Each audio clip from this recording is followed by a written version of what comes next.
We're back out here at the Big Lake once again, and today we're talking about how to track down those fish this October and what I'm using to catch them once I find them. Stick around, you don't want to miss this one. Oh, got him! Right off of the bat. Ooh, that one feels good, kids.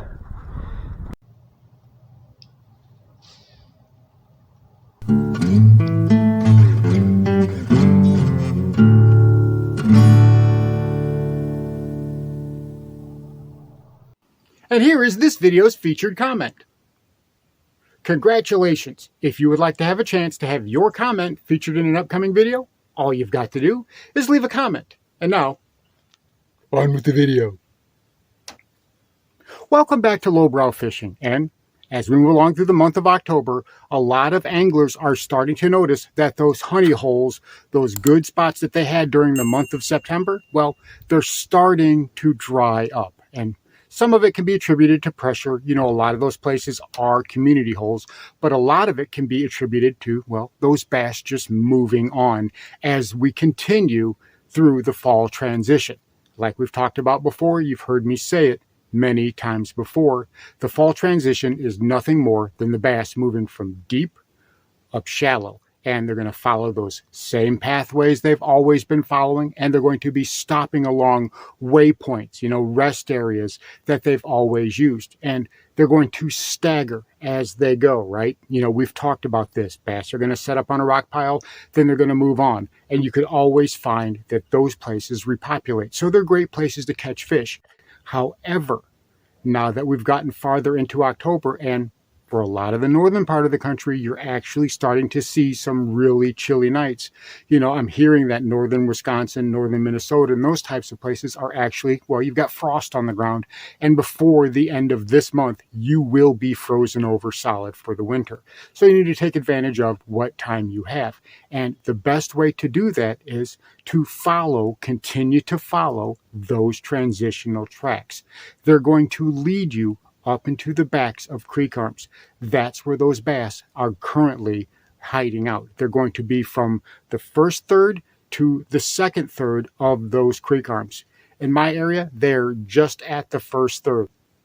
They're in those deeper areas and they're staging up like they do in the spring for the pre-spawn and all that. They're staging up before they go back into those creek arms. So they're basically at the mouths of those creek arms and they're at the first third.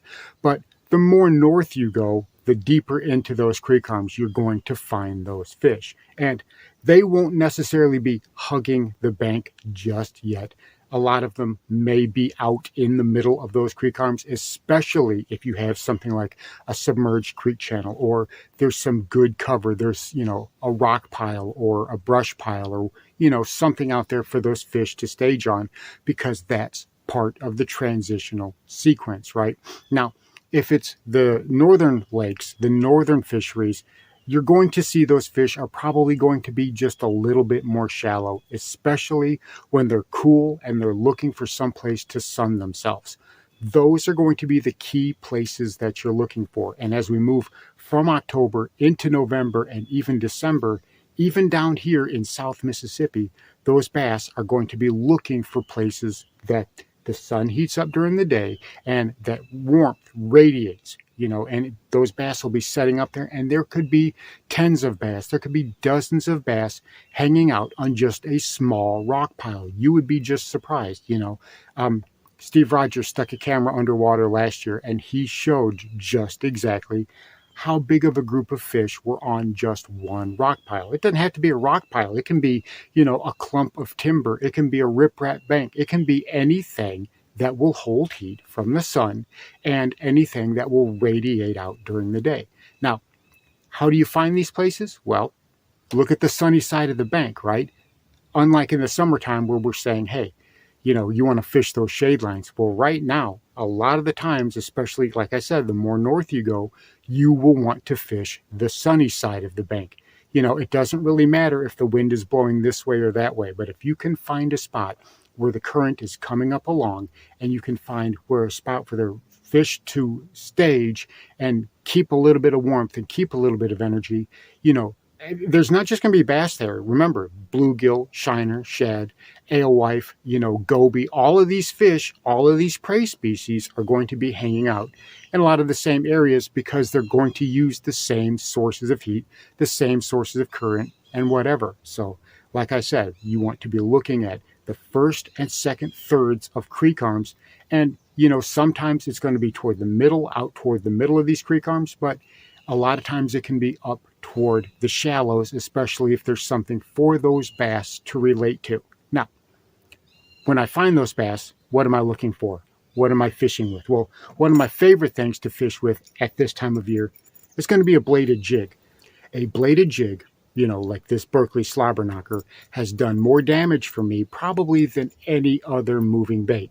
Right now, I'm pretty much putting down the crankbaits, the square bills, the deep divers, and to a large degree, even the lipless, eventually they're going to be taking a back seat to something like this. And I don't know what it is about it, but something in the water, right, as they say.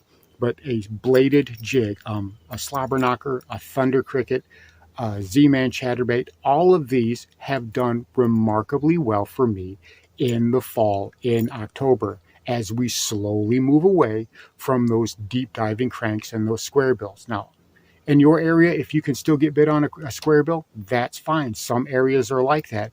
But from my experience, from where I fished, and I fished all over the country at, different times of the year, and this has done really well for me in the month of October as we move later into October and more into November as those waters get cooler. This right here has done really great for me.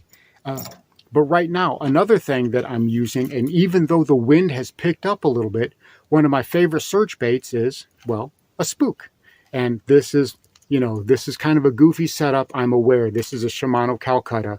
I've got 15-pound mono on here. And this is a quest for me right now. I'm catching fish with this particular setup that my father-in-law left me. And I've been getting some really, really nice blow-ups on this particular setup, on this little Super Spook Junior, little bone colored. And this was my father-in-law's. And again, this was all left to me. So I'm fishing this gear as a way to honor him. And I'm using this as a search bait right now. And I'm telling you what, just today I had some really, really awesome blow-ups on this particular bait. Unfortunately, what I also had was camera problems. I'm going to have to invest in a new battery charger. But the point is I was able to pick up a few nice fish using this as a search bait. And even though it was kind of windy, you've got a good bit of wind, you've got a good bit of wave action, that doesn't mean you have to put the spook down. And I totally missed that. This little squeaker I just caught on my father-in-law, on my late father-in-law's bone-colored Zara Spook Junior. And my battery went off. It has been that kind of day, I'm telling you what. Anyway, nice little guy. First fish, caught it on my father-in-law's little bone Super Spook. Let's try to go get another one. Thank you, guy.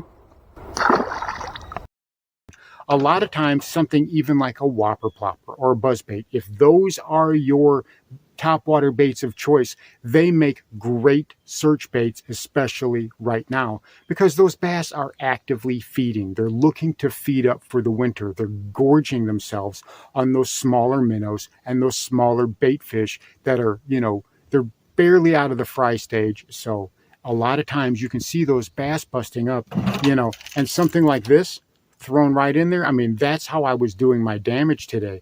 And it was really, really a lot of fun. I mean, you can't hate a topwater bite, right? Everybody loves a topwater bite. But if you have the added bonus of using this as a search bait too, and you never get to take it out of your hands, well, that's just a lot of fun. The Boy Howdy strikes right off of the bat. Good fish. Good fish.